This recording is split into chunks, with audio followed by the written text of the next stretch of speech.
Well, hello there, you lovely people, and welcome to another LEGO Star Wars set review. I'm the Critical Builder, and today we're going to have a look at set number 75359, the 332nd Ahsoka's Clone Trooper Battle Pack.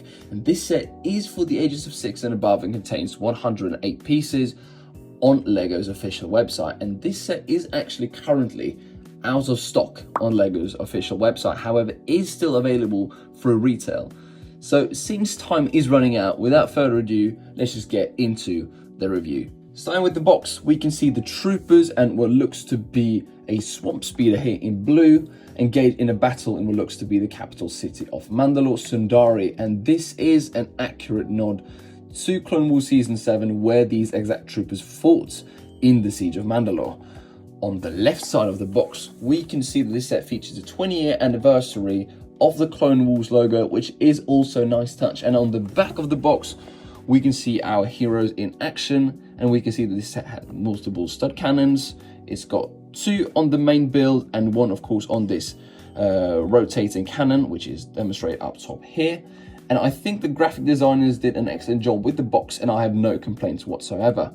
And with that said, it's time to get this box open. Inside, we find this sterile looking instruction, in my opinion, which doesn't give anything extra to the build, and I just frankly do not like the design of it. Inside, we have, of course, Clone Captain Vaughn walking us through the pages here as we eventually end up with the finished build, and of course the sets which were released in the same wave as this one. And now let's get into the all exclusive minifigures to this set. Starting off, we have a 332nd Clone Trooper, which straight away doesn't look too bad in my opinion.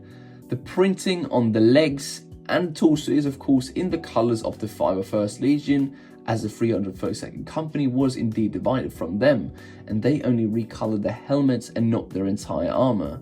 So this is a nicely done thing by LEGO in my opinion. I do only wish they would have printed their arms as they have previously done with other Clone Troopers. I actually do also like the colouring on the face of the helmet. The orange pattern here looks accurate, and the light grey showcase, of course, the cheekbones of the helmet, and that is really pleasing. But the minifigure is far from perfect. If we look at the source material, we can see that the helmets are somewhat similar, but far from identical. The markings themselves are accurate. However, the placing of them is too far from this centerpiece. The markings on each side here should be hugging this centerpiece, and instead there is this enormous gap between them. Additionally, the orange color is supposed to cover the side here on the helmet as well, and unfortunately LEGO only colored it halfway, and that is a minus for me. The additional placing of the helmet holes is a topic in itself, as it makes the helmet slightly elevated and therefore less accurate. I will say that from the front of the helmet, the holes are of course less visible and therefore not too much of an issue. However, the second you turn the minifigure, it shows, and it is unfortunately not as good looking. On the back of the helmet, it looks good with the accurate white color, and the helmet holes are slightly less visible from this angle.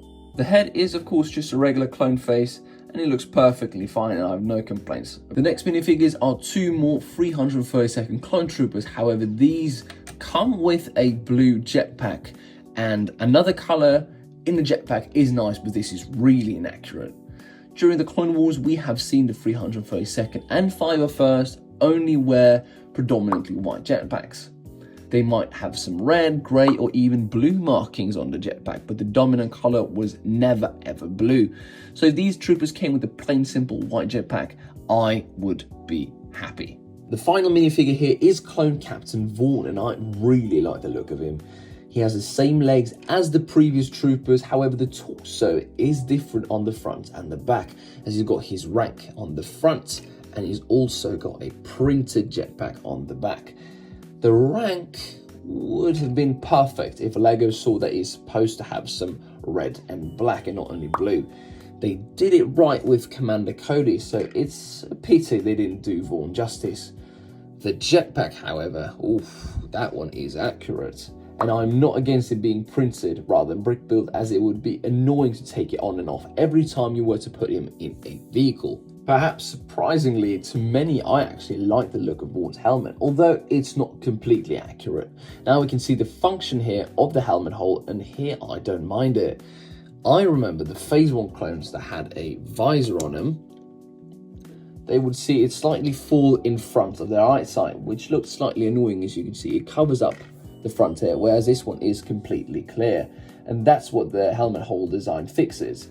And now this stays in the same place. However I may press it, it stays exactly like this. When it comes to the wrongs with this minifigure, there are so many missed opportunities. And first of all, the orange visor, although it does look good in my opinion, it should have the same markings as the ones on his helmet. That would just make the minifigure next level to me. The same goes for the arm printing here, as he is supposed to have an antenna on his left arm, however it is missing. And Vaughn's helmet is supposedly special according to LEGO. However, in the instruction manual, we have actually 4 of these helmet pieces. So I don't see anything special about it. And you also get 4 of these visors here. So in theory, you could create 4 clone Captain Vaughn helmets.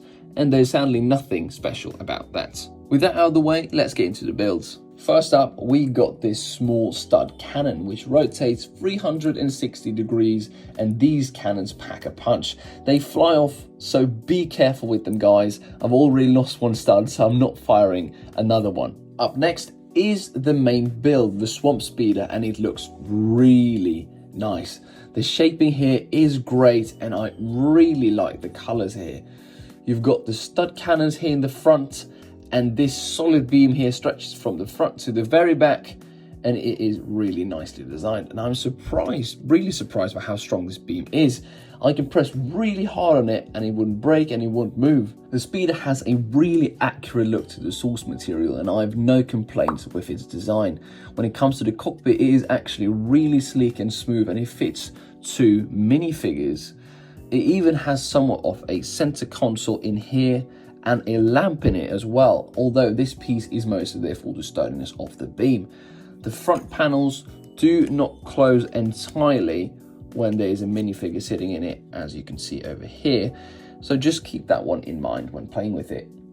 You've also got 2 clips on the back for weapons or whatever else you might want to carry with you on your trips. The final thing I want to point out is the engine, as it just looks so good.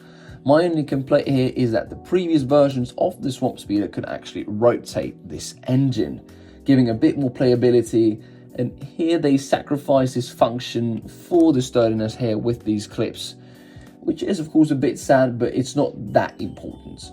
So with all that out of the way, let's get into the summary. So the set here contains 108 pieces and costs £19 on LEGO's official website. And for what it is, I think it's not a must buy, but it is a nice buy. I got it for around £15 and I didn't mind the price too much. £19 is a bit much, so I think 15 for me at least is right on the money. The set is actually rather great. The build here is awesome, and although the minifigures are lacking in some aspects, I don't think they look terrible, just around 70% accurate. A thought going through my head also was, why did they actually build a Swamp Speeder for the 332nd Company when they only fought on Mandalore, and it being a waterless world from all the wars the planet endured? I think LEGO really forgot that aspect, although the build is cool. I will say that this set is, in my opinion, a 7 out of 10. And if you do not have these clones as a collector, you should get them before they retire at the end of 2024. If you want to buy a kid a nice set, I think they would be happy with it, as it is a nice set with many possibilities. If you're a Clone Wars fan, I find it unlikely that we're going to get these minifigures in quite some time, and therefore suggest you buy it if you are, of course, thinking about it. As always, I thank you for watching this video, and hopefully this helps you make a decision. Let me know what you guys think about this set, and if you like this video, I would appreciate a like, and if you want more in-depth reviews like this, consider subscribing. If there's anything I can do better review-wise, I would love to get some feedback so I can make my reviews even better for you guys.